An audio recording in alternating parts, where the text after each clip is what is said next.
कोंबडा ज्याप्रमाणे असतो उभा राहतो दोन पायांवर, तसं कुक्कुटासन. तिसरं आसन आहे उत्थित एक पाद शिरासन. प्रत्येक खेळाडूला विनंती आहे की टाळ्या वाजवून लहानग्या मुलाचं कौतुक करावं. चौथं आसन आहे एक सूर्य पद्मासन. पद्मासन आपण पाहिलेलं आहे, पण हे एक सूर्य पद्मासन आहे.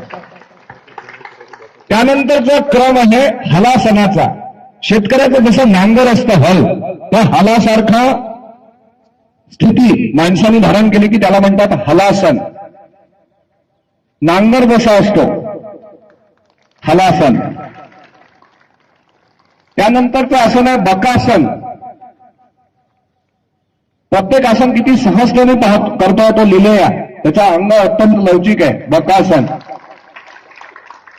त्यानंतर जे आसन आपण केवळ चित्रात पाहिलेलं आहे, आता प्रत्यक्ष पाहायला मिळणार आहे, ते आहे चक्रासन. तो उभा उभा मागे झुकतोय आणि हात जमिनीला टेकताय. चक्रासन. आणि हा आपल्या कॉलनीतला आहे, याचा मला खरंच अभिमान आहे.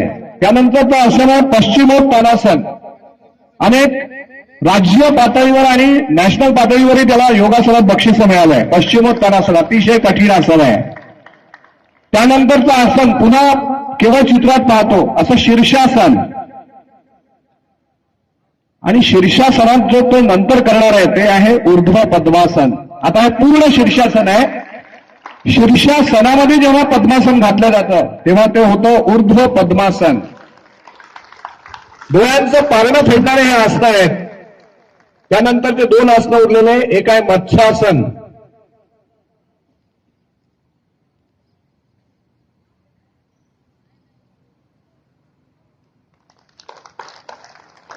आणि शेवटच्या आसनाने या कार्यक्रमाची आम्ही सांगता करत आहोत, त्याचं नाव आहे टिटीवासन.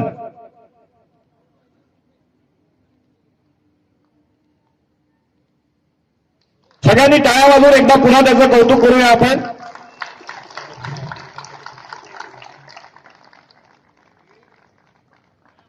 आम्ही प्रथमेश नागपुरे याचं स्मृतिचिन्ह आणि पुष्पगुच्छ देऊन हार्दिक स्वागत करत आहोत. सगळ्यांनी टाळ्या वाजवून त्याचं स्वागत करावं.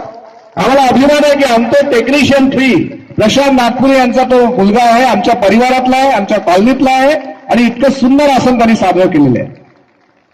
धन्यवाद प्रथमेश.